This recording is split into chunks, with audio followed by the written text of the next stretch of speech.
Just feel your consciousness as it comes more fully into your body. See if you can take a breath in and breathe it out the bottom of your feet. And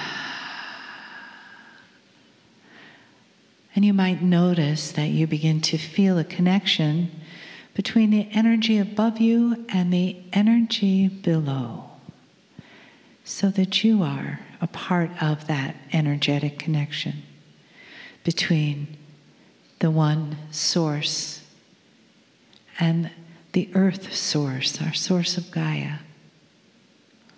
And from both above and below also comes a source of love that flows through you. You are the beautiful human vessel for the source of divine love to create through, to bring forth magic and manifesting in the world. You as divine love. Just being here today, you're doing that. Just saying yes to transformation, you're doing that. You're being a vessel for divine love. So as you receive these experiences, as you begin to live these experiences,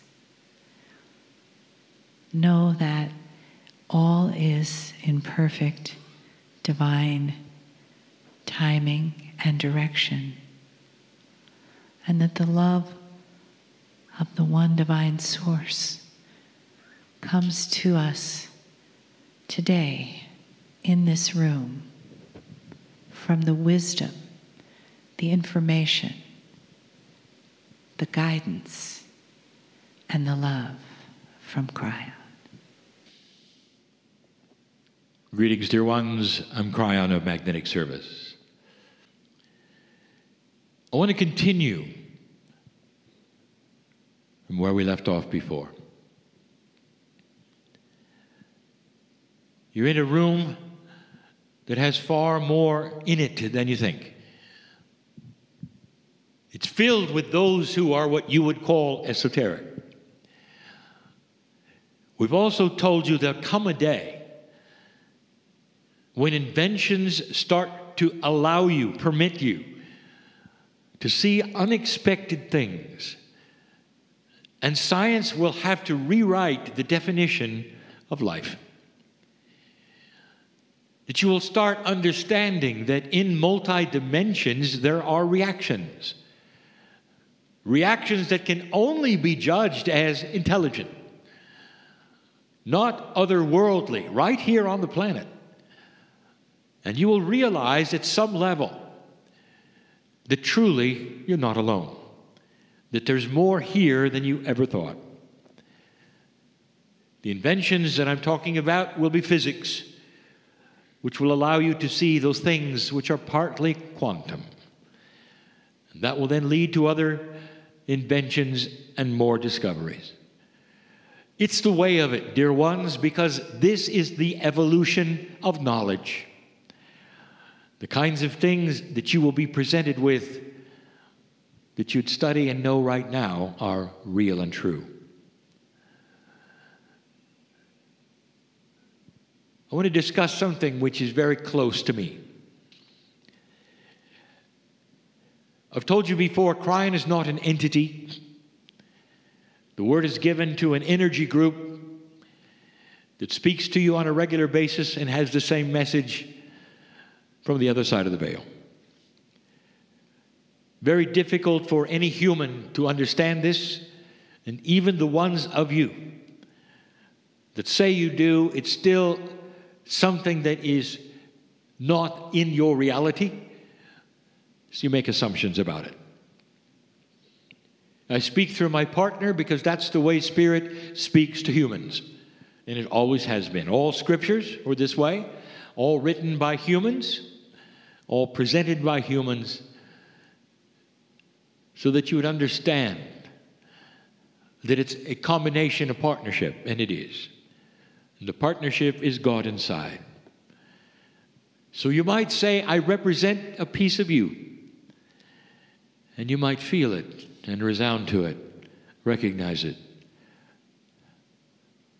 And that's why you accept it the way you do.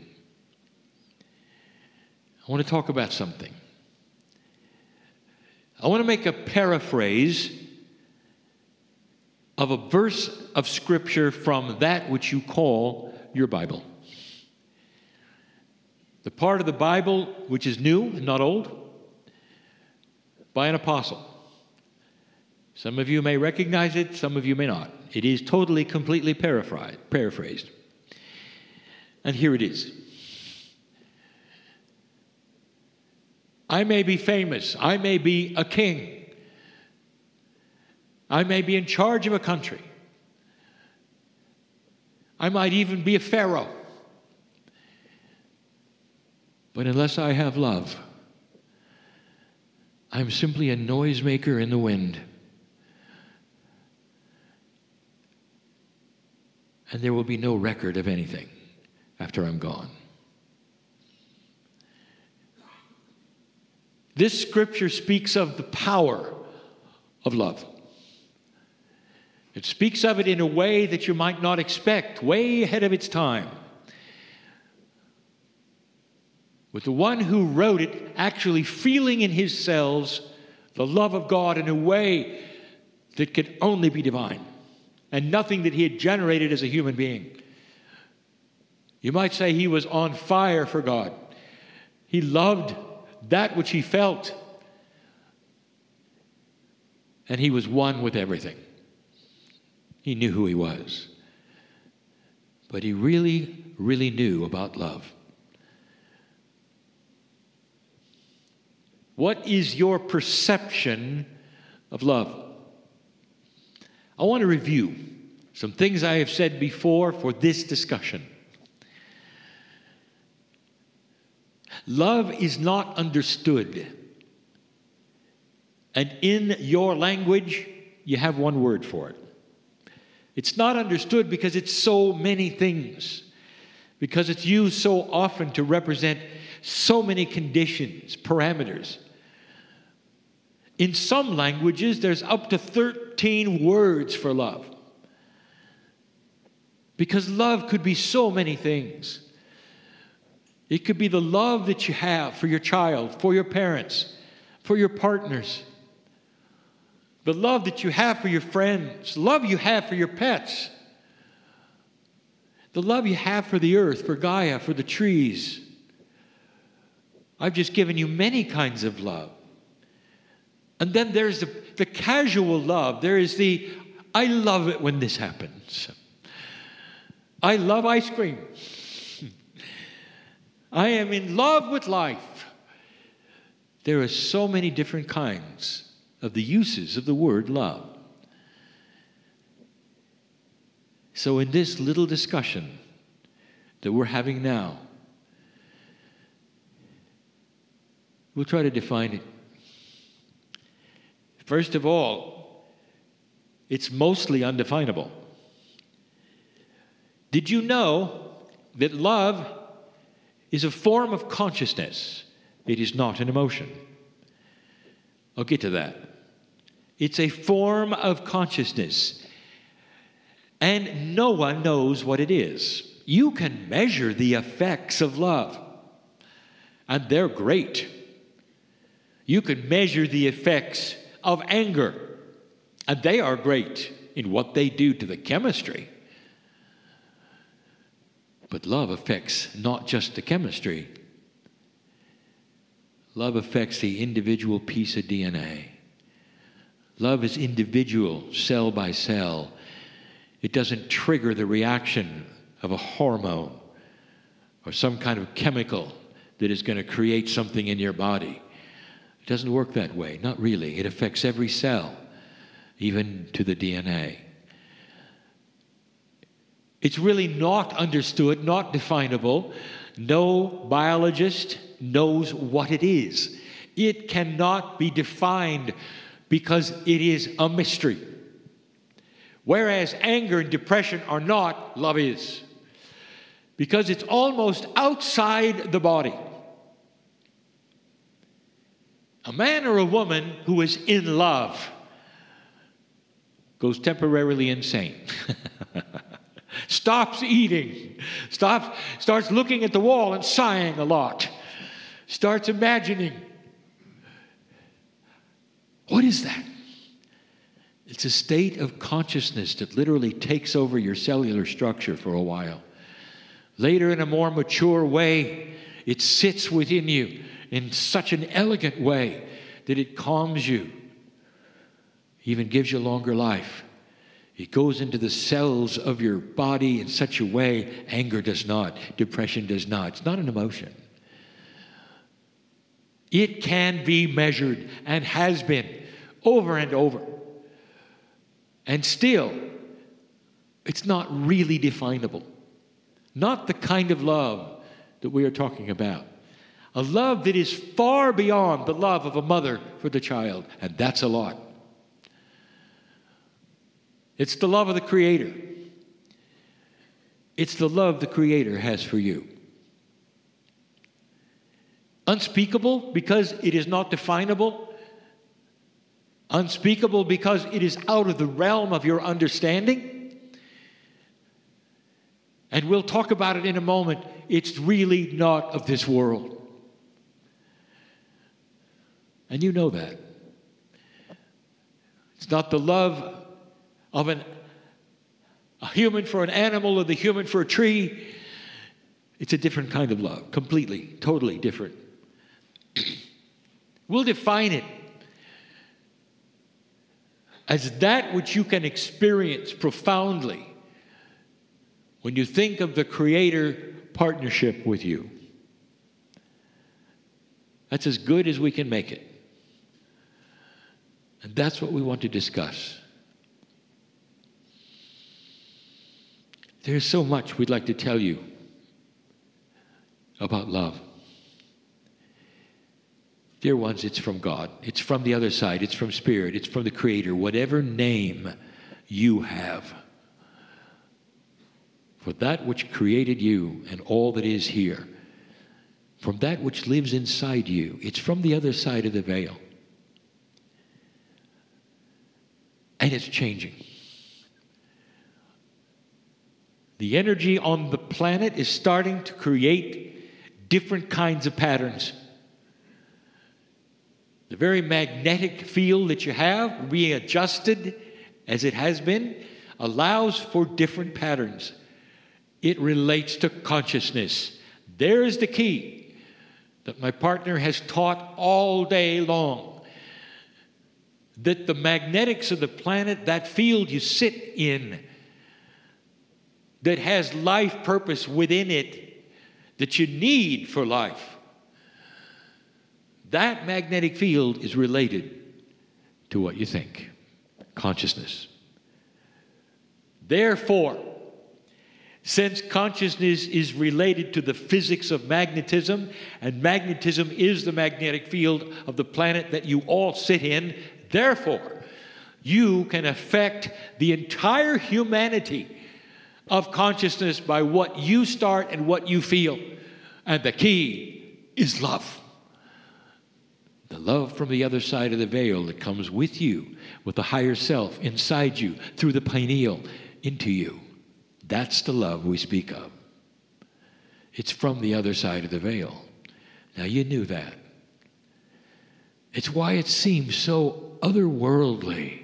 It's why it seems like it's not an emotion. And the proof of this is so obvious. With love, you get celebration, joy, and laughter. We've told you that humor is one of the only things that passes freely through the veil when you arrive. That the inner child that you have, where you remember who you were, laughing, enjoying yourself, giggling, so divine.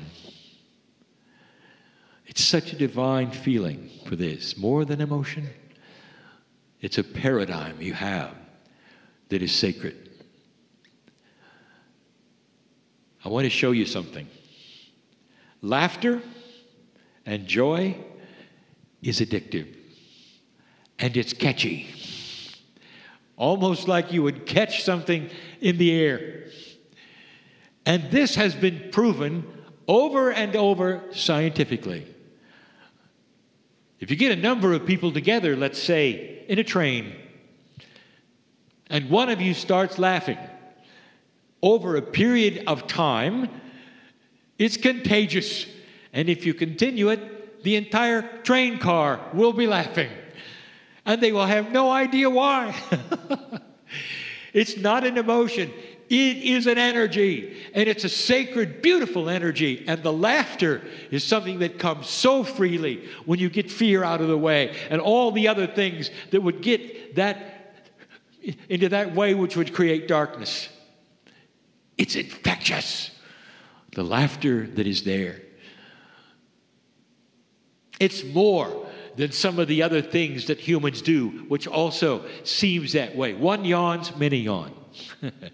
It's not that way. It's beautiful, not an emotion. And you know it. Now, let me ask you, is it this way for fear? Is it this way for depression? Can you hardly wait to be with the depressing person? No. When somebody is angry, you can feel it. It's an emotion. Almost has a field about it. And what do? You want to get away from it as soon as possible. Two people are arguing. You leave. You can feel dysfunction and you're uncomfortable. But when there's a group laughing, all you want to do is join it and find out why. You want to laugh with them. You want to be joyful with them. Dear ones, this is from the other side of the veil. This is light. This is light. You cannot categorize it as something that the human being does naturally that is emotion only. It's from the other side of the veil and it has energy you cannot define. How does that feel to you? And now I'll tell you why. Love is quantum. A word that is overused, it's a word I give you because you use it. It's not accurate. Let me give you the truth. Love is multidimensional. It exists in those dimensions, some of whom you don't want to acknowledge who are here. It happens in a non-linear area. And it's so hard to define. It's out of the definition, probabilities, and possibilities of any understanding from a human being at this point in time. It's so far above who you are or what you can perceive, I can't even begin to give you an answer of what it is, or where it came from, or why. It's like this. I give examples of multidimensionality freely so you'll understand what you don't know or what you can't compute or what you don't have an answer for because it's beyond that which you know. Here's a question. A logical question. How long is a string? And you will come back and say, well, I can't answer it. And we say, why not? It's a simple question. And you would say, because we have to know more about the string. No, you don't. I'm asking you how long it is. Well, in order to do that, we'd have to know more about the string and where it goes to and from, whether it's city to city or whether it's room to room or table to table. Then we can tell you how long a string is. And we say, not acceptable. I want the answer. How long is a string? And you say, I don't know. I can't tell you. What if we put the string and tied it together and now it's a circle? How long is the string? And you'll say, now we're in trouble. Because the string is infinitely long. And you say, the string goes forever? And you say, yes, the string goes forever. But it's the same string and it's pretty small. How can it go forever if it's in a circle and it's very small, right here on this table? Would you explain infinite size of the string when it's simply something on the table in a circle? And you'll say, go away, kid. Don't ask me any more of those funny questions. That's love. You don't understand it. And it's changing in this physics. Love is starting to change. Because the attributes of love are compassion and joy and celebration. And that creates light. Light is starting to increase on this planet, and part of the increase is through the understanding of love. The more compassionate you can be to another human being, the more love is then spread and produced on this planet. Wait a minute, Kryon, you just said something that I don't understand. You said that love would be produced and spread on the planet. Now, isn't that just between the two of us? I feel compassion for this person. A person perhaps I've been angry with in the past, but now I see God inside them, and I have compassion for them, not sorrow. I have compassion that they are with me in a planet where we both have God inside. This is my compassion for them. But it's just for us. And I'm telling you, oh, no, it isn't, because you don't know what I know. If you knew what love really was, you'd understand that in the compassion you have for another, you have just generated more of it. Well, where does it go? The answer is yes. How long is a string, my friend? The love that is generated turns into light, and that light is everywhere at the same time. It's on the opposite side of the world as it is with you. You are with a person, and suddenly a person you didn't care about or you had judgment about, and suddenly something snaps, and you say, I see the oneness of them. We're together in this planet, both loved by God. Isn't this beautiful? And you have a compassionate moment, and I'll tell you, the light has just been increased on the planet. That's multidimensionality. A reality you don't understand with rules you don't know about, that can be everywhere at the same time, just like God. And you're creating it. Love, therefore, becomes a tool of the creation of light. The love that you have comes from the other side of the veil. Of course it would be a tool. But in the new energy, where there's more light showing up than darkness, you start to have that which is a bed of creation that you never had before. Harmony with the field that you've never had before. Benevolence you've never had before. Confluences of energies that you've never had before. And, of course, coherence that you've never had before. This is the news. And there's more. There's much more. So let me close with this. I want to tell you something that may be startling to you. Startling.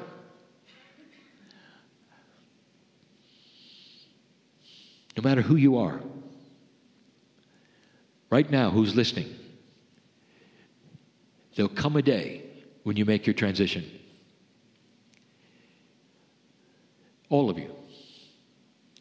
On your way back to continue in the cycle and circle of life that you are, carrying wisdom that you've learned for the first time that you can share in a new life. With an evolved Akash where you remember who you are to the degree that you remember that which is beautiful and precious. A memory that's going to create balance instead of imbalance. And you won't have the dysfunctions you have today. Disease that will not attach to you because you're in a new energy that it cannot survive in. But when you transition, there will be this linearity of those around you. And they will say, there goes a loving, compassionate person And it's so sad. As though the love and the compassion suddenly got ground into the floor and was no longer there. You assume that the person and the life and everything they were and the compassion they had and the love that they had for everybody else simply stops when they're gone. And you don't know. You don't know that everything they did remains on the planet. Let me ask you, the guru that perhaps you celebrated and you followed their life, the master, the monk, the nun, the ones dedicated to love. And when they died, what happened? For some unknown, strange reason, their love continued. Did you notice? And you can visit where they were or where they held meetings, and all you feel is love. What is that? I'll tell you, it's an imprint on this grid, on this planet, that stays. Like the one that you're creating right now with the compassion and the love that you have for others. The more that is generated and the purer it is, and the more mature and elegant that it becomes, its purity stays here. Stays here. Someday you're going to have elegant, beautiful funerals. Right now, they're not. You do your best. You gather together and you celebrate who they were and you cry. And you're sad for the part that says their body is gone. Someday, you'll go beyond that.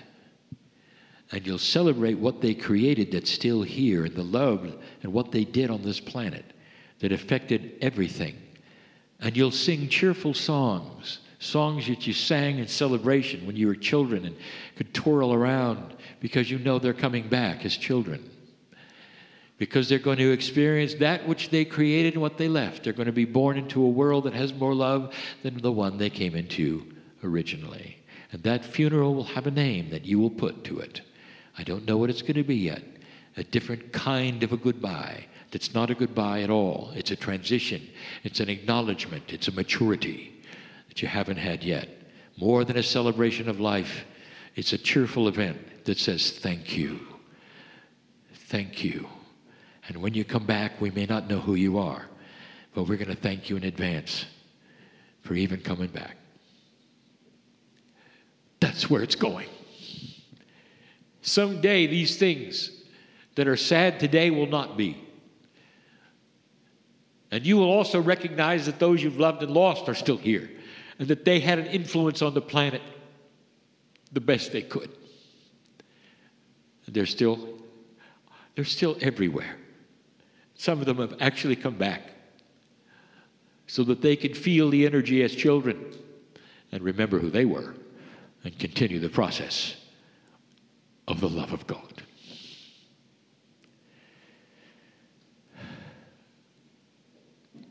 And so it is.